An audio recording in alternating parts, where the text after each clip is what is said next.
Let's now bring in CBS News foreign policy and national security contributor, retired Lieutenant General H.R. McMaster. General, you dealt with Tehran during your time as the president's national security advisor during his first term. What is your assessment of the state of these negotiations? Hey, Adriana, great to be with you and Vlad. I think what we have to keep reminding ourselves of is that there will be no enduring peace with Iran. There will be no enduring peace in the region associated with these proxies, which you've covered just so well in the previous report.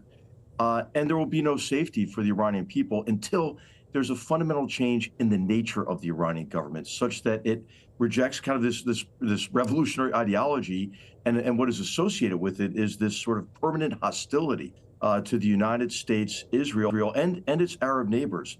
And this forward defense, they call it, is really a forward offense in which they want to keep the Arab world weak by keeping it perpetually enmeshed in conflict with these sectarian civil wars, and then extend hegemonic influence to the Mediterranean.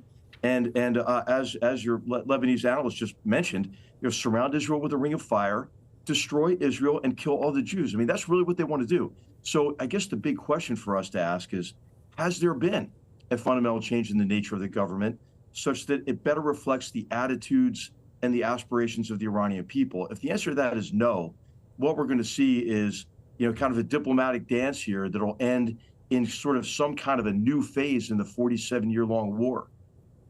So, General, as you know, the vice president also addressed the fact that the president is still making threats to resume airstrikes during all of this. The question, and it's one you and I and Adriana have talked about in the weeks since this war of choice was launched, which is, can you actually bomb a country into submission, into the president's early admonition that he wanted total and unconditional surrender? Bombing kills a lot of people, wipes a lot of infrastructure, damages an economy.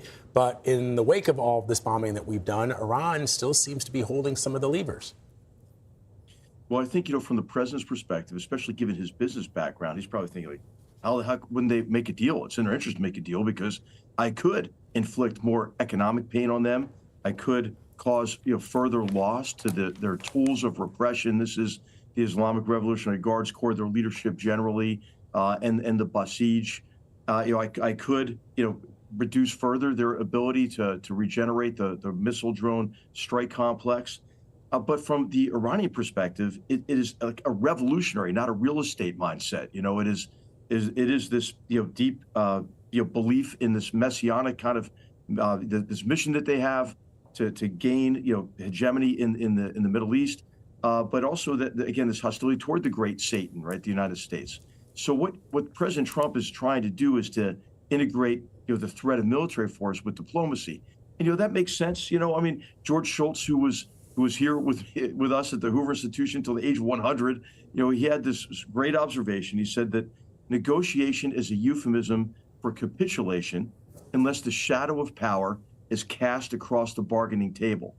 Now, the question is, how credible is that threat? And then how did the Iranian leaders, who are very fractured themselves, between some of the IRGC leadership and this guy Ghalibaf, the Speaker of the Parliament, will they be willing, to make the concessions that are minimally acceptable to President Trump? Hey, it looks pretty unlikely from my perspective, Vlad. General, some people are saying that they have a case of deja vu as they see the goals that this administration has with the deal with Iran and the JCPOA, the deal that formerly existed. How do you see it? How different are those line items that the vice president laid out today compared to what was in the original Iran deal that President Trump undid in his first term? Well, it depends on how it's implemented, right? This MOU is just the beginning.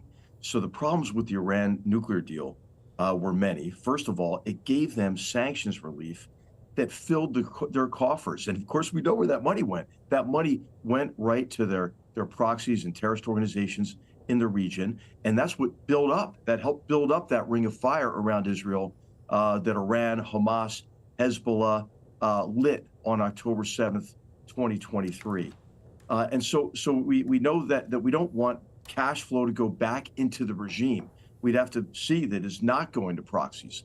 The other problem with it was there was inadequate inspection and verification. So if the IAEA is going back in, as the vice president announced just a half an hour ago, that's positive. But hey, will they have unfettered access?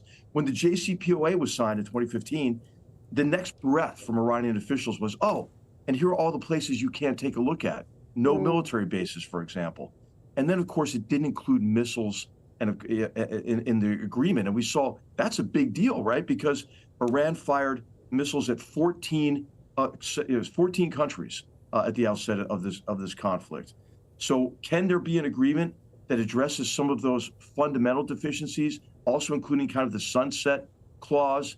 I'm highly skeptical about it at this stage, because Iran does seem to feel, like they're in a position of advantage. Although I think the reality is they're profoundly weakened. General, I'd love your take on what you might think is the reasoning behind the president's posts on social media. I mean, they were blistering while his vice president is trying to make some kind of progress with the Iranians. Was it a good cop, bad cop situation? I don't know, Adriana. I mean, I think that it is an effort to integrate, the military threat of the military force into the diplomatic effort. Essentially, negotiation and mediation theory kind of applies here in terms of the best alternative to a negotiated agreement. Hey, what is Iran's best alternative to a negotiated agreement? And if the best alternative is a continuation of large-scale strikes against them, and in particular, I would say, Operation Economic Fury that was starving them of the cash flow that these authoritarian regimes need to stay in power, then maybe you can impel them to make some concessions, at least in the short term. But again, if the long-term situation is that this government continues to be driven and constrained by the ideology of the revolution, then I think anything we do is just temporary and kind of a pause between a continuation of the conflict in a new form. All right, Lieutenant General H.R. McMaster, thank you so much for joining us.